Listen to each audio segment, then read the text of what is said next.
দূর দূরান্ত হতে আগত এবং সমাগত যারা উপস্থিত রয়েছেন, আমার সনাতন ধর্ম অবলম্বী অমৃত তপা ঋষি সন্তানগণ, যারা উপস্থিত রয়েছেন বয়োজ্যেষ্ঠ আমার পিতৃ সমতুল্য আমার পিতৃমণ্ডলীগণ, আর এই আসরকে যারা অলঙ্কিত করেছেন আমার মায়ের সমতুল্য আমার মমতাময়ী মাতৃমণ্ডলীগণ, আমি সর্বপ্রথম আসরে দাঁড়িয়ে এই অধম কবিয়াল নিরঞ্জন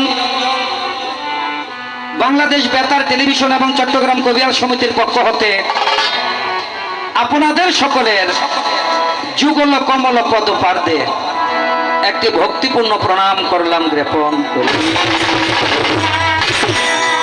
তো আজকে আপনাদের এই সুনামধন্য উত্তর বৈতলি মাইজপাড়া ভারত মুহুরীর বাড়িতে আজকে যাকে কেন্দ্র করে এই অনুষ্ঠানের আয়োজন, হয়তো হয়েছে কিছু মূল্যবান কথার প্রয়োজন। আমরা আজকে উপস্থিত হয়েছি গায়ক দুইজন, করব কিছুক্ষণ পাল্টারণ। আপনারা যারা জ্ঞানী শ্রোতা রয়েছেন তারা বসে বসে করবেন শ্রবণ। তো যিনি কিছুদিন আগে আমাদের মাঝে ছিল জীবিত, বর্তমানে তিনি হয়েছে প্রয়াত অথবা গত, আমার সেই শ্রদ্ধেয় মেসো মহাশয়, যার নামটা হলো শ্রীযুত বাবু হরিপদ দে মহোদয়ের অন্ত্যেষ্টিক্রিয়া এবং আদ্যশ্রাদ্ধকে কেন্দ্র করে দিনের বেলা করেছে অন্নদান, করেছেন বস্ত্রদান, করেছেন তিলদান,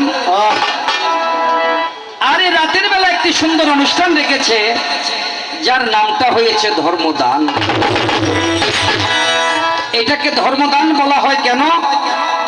আমরা পৌরাণিক কথা নিয়ে আলোচনা করি, আমরা ভাগবতী আলোচনা করি, আমরা মহাভারত নিয়ে আলোচনা করি, আমরা রামায়ণ নিয়ে আলোচনা করি, এবং কি আমরা গীতা নিয়ে আলোচনা করি। এই কারণে এটাকে বলা হয়ে থাকে ধর্মদান।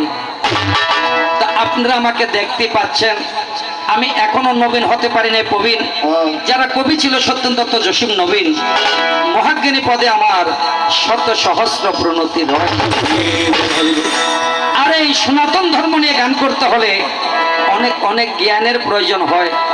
বলে এই কথাটা কেন বলছি?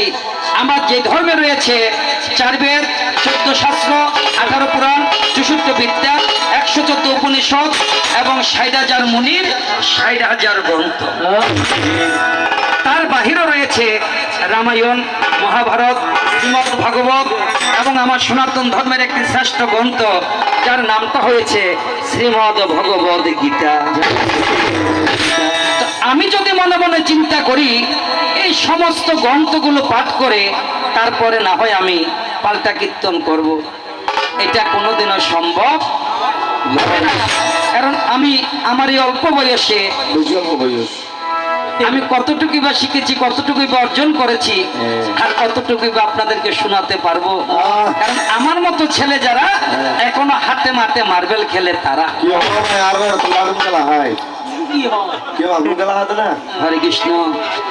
তাই শুধু সজ্জন মন্ডলী, তো যাই হোক, আমাকে একটু সাহস দিয়েছে কে? আমার সনাতন ধর্ম গীতায়। গীতায় কি বলেছে? মঙ্গলাচরণে বলেছে, মুখং করতি বাচলং পঙ্গলং গয়তে গ্রীম।